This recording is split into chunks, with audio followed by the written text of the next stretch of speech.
"Your bodies are inefficient," the alien medic said, her 4 translucent arms moving over the broken human soldier. "You burn energy too fast. You overheat, you sweat, and your muscles tear like paper." She said it with the kind of detached curiosity a scientist uses when examining a strange animal. But Captain Ryan Hale didn't respond. His lips were cracked, his uniform soaked with blood, and his eyes locked on the wreckage of the shuttle burning in the alien desert. There were still people inside. He could hear them screaming faintly beneath the twisted hull. The air was thick with smoke and static, the planet's twin suns pouring down heat so fierce that even the alien rescuers, tall, blue-skinned beings known as the Rythians, had already begun rotating shifts every 30 minutes to avoid overheating. "He won't last another hour," one of them muttered, watching Ryan pick up a metal rod and start levering debris aside. Humans always push past their limit. It's fascinating but pointless. But Ryan didn't stop. He didn't even look up. The mission wasn't over until everyone was out. The Rythians had advanced exosuits, drones and grav lifters, but the electromagnetic storm had fried their systems. Now it was just muscle and will, and in that equation, Ryan was winning. He tore through shards of metal with his bare hands, blood dripping down his fingers, breathing like a dying engine. When the alien medic tried to sedate him for his own safety, he shoved the injector aside. "Not yet," he rasped. "They're still alive." 12 Rythians stood back, watching this lone, battered human refuse to quit. The sandstorm rose, the wind howled, and every minute felt like an hour. "He should have collapsed by now," murmured the alien commander. Her voice filtered through her respirator. "No species can endure that long without rest." "Humans can," said her lieutenant quietly. "They call it stubbornness. I think it's their religion." By the 5th hour, the rescue site had turned into a furnace. The aliens took turns hydrating and cooling themselves in shaded pods, but the human remained under the burning sun, skin blistered, uniform in tatters. His every breath came out as a ragged growl. At one point his vision blackened, and he almost fell, but then he heard it, a faint tapping from beneath the wreck. A hand, a small one.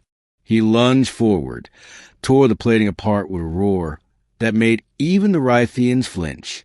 When he pulled the survivor out, a young engineer, barely conscious, the aliens expected him to collapse in triumph.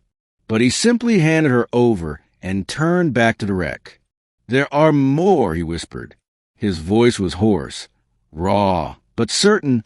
The Rythians had recorded wars, disasters, and rescues across 100 systems, but they had never seen a creature so determined to destroy itself or others.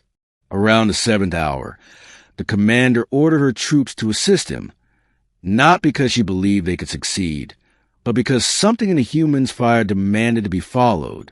Together they dug, lifted, pulled, their alien muscles trembling as fatigue set in. Yet every time one of them stopped, Ryan kept moving, wordless and relentless, and somehow that made them move again. By the 9th hour, they found 3 more survivors buried deep beneath the rear thrusters. The air was toxic and the metal too hot to touch, but Ryan went in first, wrapping his face with scraps of fabric. When the others tried to stop him, he snarled, "You think I came this far to quit now?" Inside the wreck, he could feel his heartbeat in his skull. He crawled through fire and smoke, dragging 2 unconscious crewmen out one at a time. His arms were trembling, his back torn open by shrapnel, but his eyes still burned with that terrible, beautiful human stubbornness. The aliens began chanting softly. Not words, but a rhythmic hum, the kind they use to honor their warriors.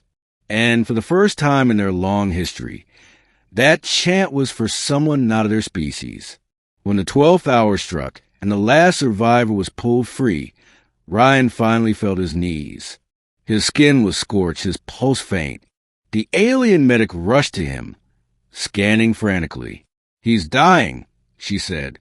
"He's done." But the commander knelt beside the human, touched his burned hand, and said quietly he completed the mission. And Ryan, barely conscious, smiled. Humans don't quit halfway. Later, when they returned to their orbital station, the Rythians filed their official report. They noted the extreme temperatures, the atmospheric instability, and the casualties. But in the section labeled Observed Behavioral Anomalies, the commander added a single line. Human endurance is not physical. It is spiritual. That line became famous across the Rythian systems, quoted in training manuals and leadership academies for generations. Months later, Ryan Hale woke up in a medical bay. His body had been rebuilt with alien tech, his lungs repaired, his bones reinforced. The first thing he asked was, "Did they make it?" The medic smiled gently. "All of them. Because of you." For a long time, he said nothing, just stared out the stars, his reflection ghosting in the glass. "Good," he said at last. "Then it was worth it." What the Rythians didn't know was that humans have a strange kind of madness. It isn't about bravery or ego. It's about refusing to let go when every law of biology says you should. They called it endurance. But back on Earth, they have another word for it: hope.